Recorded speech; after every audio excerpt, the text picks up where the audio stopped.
ஆபீஸ்க்கு ஒரு கிளர்க் எப்பயுமே லேட்டா போவார் ஆபீஸ்க்கு. இப்ப மேனேஜர் கேட்கிறாரு, ஏன் தான்ப்பா நீ லேட்டா வர்ற? தினம் அவர் என்ன பண்ணுவார், சமூக சேவை நிறைய செய்வார். யாராவது ஒரு பையனுக்கு ஸ்கூலுக்கு போக முடியலன்னா அவர் போய் ஸ்கூல்ல விட்டு வருவார். ஏதாவது ஒரு பாட்டிக்கு உடம்பு சரியில்லைன்னா கொண்டு போய் ஆஸ்பத்திரி விட்டுட்டு வருவார். ஏதாவது ஒரு அம்மா பிரசவத்தில் ஏதாவது உதவி, தினம் அவருக்கு ஒரு சமூக சேவை செய்யணும். இது அவருடைய வாழ்க்கையினுடைய கொள்கையாவே வச்சிருக்காரு. வாழ்க்கையினுடைய கொள்கையே தினம் யாருக்காவது உதவியாக இருக்கணும். இப்ப இந்த ஆபீஸ்ல மேனேஜர் கேட்கிறாரு, உனக்கு அதுக்காக சம்பளம் கொடுக்குறேன் கேட்பாங்களா மாட்டாங்களா?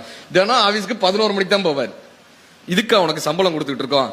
தினம் அவருக்கு மேனேஜருக்கு ஒரு நாள் அவர் ஆபீஸ்க்கு எப்படியாவது சீக்கிரம் வந்துடணும் கிளம்பி வர்றாரு. அன்னைக்குன்னு பார்த்து ஒரு சின்ன பையனை ஒரு ஆட்டோ அடிச்சுட்டு போயிடுது. ரத்த வெள்ளத்துல கிடக்கான் அந்த பையன். இவரால் முடியாதுல்ல, வேகமா கொண்டு போய் ஆஸ்பத்திரியில சேர்க்கிறாரு. ரத்தம் கேட்கிறாங்க. இவருடைய குரூப்பும் அதுவும் கரெக்டா இருக்கு. ரத்தம் கொடுக்கிறாரு. கிட்டத்தட்ட 11:30 மணி ஆயிருது. ஆபீஸ்க்கு போறதுக்கே 12 மணி ஆயிடுது. ஆபீஸ் போக 12 மணி. மேனேஜர், இன்னைக்கு என்னப்பா சேவைனாரு, இன்னைக்கு என்னப்பா சமூக சேவை.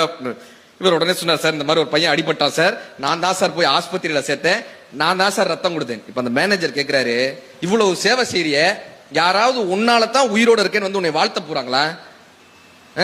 உன்னால தான் இந்த சமூகம் வாழுதுன்னு யாராவது வாழ்த்த போறாங்களா?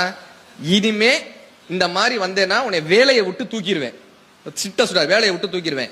இன்னைக்கு நீங்க ஆபீஸ்க்கே வர வேணாம், லீவுன்னு எழுதி கொடுத்துட்டு போங்க. 3 லெட்டர் இப்படி லீவ் லெட்டர் வந்துருச்சுன்னா உங்களை வேலையை விட்டு தூக்கிடுவேன்ட்டார். இவருக்கு வேற வழியே தெரியல.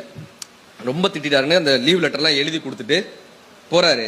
இப்ப நான் வீட்டுக்கு போய் என்ன பண்ண போறேன், அந்த பையனையாவது போய் பார்ப்போம்னு ஆஸ்பத்திரிக்கு போறாரு. அவங்க அம்மா அழுதுட்டு இருக்காங்க. இவர் வந்த உடனே ஓடி போய் அவர் கையை பிடிச்சு சொல்றாங்க, ஐயா நீங்க மட்டும் சரியான நேரத்துல சேர்க்கலைன்னா என் பையனை காப்பாத்திருக்கவே முடியாதுங்க ஐயா. கையை பிடிச்சு சொல்றாங்க. இவர் சொல்றாரு, உங்களுக்காகவும் உங்களுக்கு உதவி செய்வதற்காகத்தான் நான் பிறந்திருக்கிறேன்றார். அந்த பையனை பாக்குறாங்க. கொஞ்ச நேரம் அங்க பேசிட்டு இருக்கும் போது அந்த அம்மா சொல்றாங்க, அவங்க அப்பா வந்துட்டாருங்க, அவங்க அப்பாக்கு இப்பதான் செய்தி சொல்லியிருக்கோம், அவங்க அப்பா வந்துட்டாருங்க. அவங்க அப்பா பதபதச்சு அந்த ஐசியூக்குள்ள ஓடி வராரு. கதவை திறந்து வேர்த்து விறுவிறுத்து உள்ள வந்து பாக்குறாரு.